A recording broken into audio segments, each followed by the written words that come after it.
बिल्कुल, तो ये 3 तस्वीर हम आपको दिखा रहे हैं। देखिए, अखिलेश यादव को आप देख रहे हैं जो कि मिले हैं मुख्तार अंसारी के परिजनों से, सांत्वना उनको दी। दूसरी तस्वीर आप देख रहे हैं, अभी हाल ही में असदुद्दीन ओवैसी भी पहुंचे थे मुख्तार अंसारी के घर पर, परिजनों के साथ मुलाकात की थी। तो वहीं स्वामी प्रसाद मौर्य भी ओवैसी से पहले वहां पर पहुंचे थे। बड़ा सवाल यह है कि क्या अखिलेश यादव को अपराधियों से हमदर्दी है? तो आखिर क्यों? ये 3 तस्वीर हम आपको बता रहे हैं, दिखा रहे हैं कि आखिरकार कैसे कुछ पार्टियों को अपराधियों से हमदर्दी है। जहां एक तरफ कानून व्यवस्था का राज है योगी सरकार में, तो वहीं दूसरी पार्टियां लगातार अपराध का समर्थन, अपराधियों का समर्थन करती हुई नजर आ रही है। और उसी को तस्दीक करती ये तस्वीर हम आपको दिखा रहे हैं जहां मुख्तार अंसारी के घर पर अखिलेश यादव पहुंचे हैं। बिल्कुल, माफियाओं से हमदर्दी के साथ बड़ा सवाल मुस्लिम वोट बैंक को लेकर भी है, क्योंकि मुख्तार के भाई को लोकसभा टिकट दिया गया है और ऐसे में मुस्लिम वोटरों को साधने की एक कवायद भर भी इस तस्वीर को कहा जा सकता है। मुख्तार का भतीजा समाजवादी पार्टी से ही ताल्लुक रखता है, विधायक है। मुख्तार का एमएलए बेटा भी समाजवादी पार्टी का बहुत करीबी है। गाजीपुर, मऊ, बलिया में अंसारी परिवार का दबदबा किस कदर है, यह किसी से नहीं छिपा है। गाजीपुर से सटी आजमगढ़ सीट जो समाजवादी पार्टी के लिए बहुत अहम रही है, उस पर भी मुस्लिम वोटरों का प्रभाव बहुत ज्यादा है। और मुस्लिम वोटरों के प्रभाव के चलते ही यह कहा जा सकता है कि पूर्वांचल की तमाम ऐसी सीटें हैं जिन सीटों पर मुस्लिम वोटरों की जो प्रभाव है वो बहुत ज्यादा है। और क्या वोट के लालच से इन तमाम दागियों से भी समाजवादी पार्टी हो या फिर असदुद्दीन ओवैसी हो या फिर स्वामी प्रसाद मौर्य हो, उनको किसी भी तरह का ऐतराज नहीं है। और उसी ऐतराज पर पूर्ण विराम लगाती ये तस्वीर शिखा बहुत कुछ बताने कहने के लिए काफी है।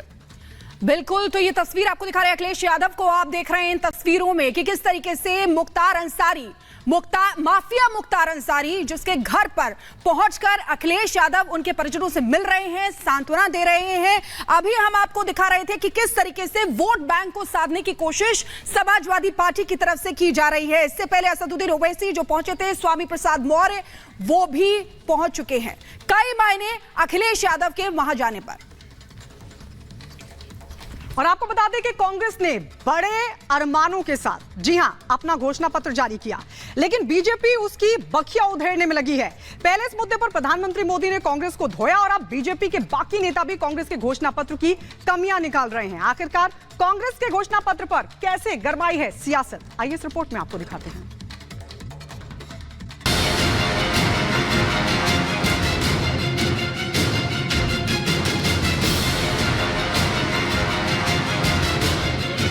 कांग्रेस अपने घोषणा पत्र को लेकर बड़े बड़े दावे कर रही है। वो अपने मैनिफेस्टो को अब तक का सबसे अच्छा घोषणा पत्र बता रही है, तो वहीं दूसरी तरफ बीजेपी कांग्रेस के घोषणा पत्र को मुस्लिम लीग से प्रभावित बता रही है। बीजेपी का आरोप है कि कांग्रेस की भावनाएं मुस्लिम लीग जैसी हैं और वो उनकी सभी मांगे मुस्लिम लीग के प्राथमिकताओं जैसी हैं। मुस्लिम लीग कांग्रेस की प्रमुख गठबंधन पार्टी है। वायनाड में सबसे बड़ा समर्थक दल मुस्लिम लीग है। अपनी अलग स्थान, अलग चुनाव क्षेत्र और अलग बातें करना बंद करिए, राष्ट्र की मुख्य धारा में आइए। तो मैं कांग्रेस से पूछना चाहता हूं, सरदार पटेल सही थे या राहुल गांधी सही है? कांग्रेस का घोषणा पत्र सही है या सरदार पटेल सही थे? इसलिए वास्तविकता यह है कि वो दोनों ही सही थे, मगर हमारे प्रधानमंत्री एकदम सही हैं। जो भाव मुस्लिम लीग का था वो भाव आज कांग्रेस का है, जो भाव सरदार पटेल का था वो भारतीय जनता पार्टी का है। कांग्रेस शुक्रवार को अपने घोषणा पत्र, जिसे वो न्याय पत्र का नाम दे रही है, उसके जरिए वो चुनाव में जीत हासिल करने के सपने देख रही है।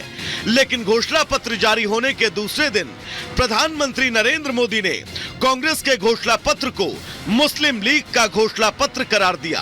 कांग्रेस ने जो अपना घोषणा पत्र जारी किया है उसमें भी मुस्लिम लीग के विचारों की छाप है। कांग्रेस ने घोषणा पत्र नहीं, तुष्टीकरण पत्र जारी किया है। हालांकि पीएम मोदी के इस प्रहार पर पलटवार करते हुए कांग्रेस नेता जयराम रमेश ने भी जवाब देने की कोशिश की, लेकिन वो कोशिश नाकाफी नजर आई, क्योंकि जैसे ही पीएम ने कांग्रेस के घोषणा पत्र पर अपनी राय रखी, बीजेपी के दूसरी पंक्ति के नेताओं ने मोर्चा संभाल लिया, जिसके तूफान में कांग्रेस के सारे शूल हवा होते नजर आए। इसलिए कि मुस्लिम लीग के भी झंडे लगाने पड़ेंगे, तो मुस्लिम लीग के लिए अपना झंडा भी हटाने का प्रयास किया। उस कारण से यह उनके ऊपर यह प्रभाव है। इसलिए मैं यह भी याद दिलाना चाहता हूं, वो उसी नक्शे कदम पे चल रहे हैं। पृथकतावादी सोच हमारी सरकार मोदी जी के नेतृत्व में समाज के सभी वर्गों को राष्ट्र की मुख्य धारा में लाना चाहती है, वो धारा से अलग करके रखना चाहते हैं। प्रधानमंत्री कहते हैं कि कांग्रेस मुस्लिम लीग की नीति अपनाती है। मैं प्रधानमंत्री को याद दिला दूं, प्रधानमंत्री जी इतिहास याद रखिए, 1940, 1941 और 42 में कौन व्यक्ति, कौन सी पार्टी मुस्लिम लीग के साथ गठबंधन सरकार में थी बंगाल में? श्यामा प्रसाद मुखर्जी जनसंघ के स्थापक जो थे, हिंदू महासभा के अध्यक्ष थे, और वो मुस्लिम लीग के साथ उन्होंने गठबंधन की सरकार बनाई थी बंगाल में। कांग्रेस का जो मैनिफेस्टो है, ये मैनिफेस्टो देखने से ऐसा लगता है कि ये भारत का चुनाव के लिए नहीं, कोई पाकिस्तान चुनाव के लिए ही ये घोषणा पत्र बनाया गया है। कांग्रेस को केंद्र की सत्ता से बाहर रहते हुए लगभग 10 साल पूरे हो चुके हैं और गुजरे 10 सालों में बीजेपी का जनाधार तेजी से बढ़ा है। ऐसे में सत्ता में वापसी के लिए कांग्रेस को देश की बहुसंख्यक आबादी का भरोसा जीतने की जरूरत है। हालांकि कांग्रेस का दावा है कि उनका घोषणा पत्र देश की बड़ी आबादी को ध्यान में रखकर बनाया गया है, लेकिन जिस तरह से बीजेपी ने जारी होते ही कांग्रेस के घोषणा पत्र को टारगेट करना शुरू कर दिया, उसे देखते हुए इस बात की उम्मीद कम नजर आती है कि कांग्रेस जनता तक अपनी सफाई भी पहुंचा पाएगी कि उनका घोषणा पत्र किसे ध्यान में रखकर बनाया गया है। ब्यूरो रिपोर्ट और रिपब्लिक भारत। तो दिल्ली की शराब नीति में घोटाला और करोड़ों के मनी ट्रेल के आरोपों के बीच मुख्यमंत्री अरविंद केजरीवाल की गिरफ्तारी, इन तमाम घटनाक्रम के बीच सबसे बड़ी बात ये की घड़ी में मैं परिवार के सदस्यों से मिलकर के जा रहा हूं, परिवार का दुख बांटने, और जो घटना हुई है वो शॉकिंग थी सबके लिए, पूरे परिवार के लिए और आम जनता के लिए। और तब बहुत ज़्यादा शॉकिंग है कि मुख्तार अंसारी ने खुद कहा कि उसको जहर दिया जा रहा है, और वही बात सामने आई। हमें उम्मीद है कि सरकार सच्चाई सामने लाएगी और परिवार को न्याय मिलेगा। जब से भारतीय जनता पार्टी की सरकार आई है तब से इंस्टीट्यूशंस में भरोसा कम हुआ है। आपने उत्तर प्रदेश में देखा है, लोग अपने न्याय के लिए आत्मदाह तक कर रहे हैं, तहसीलों में जान गई है।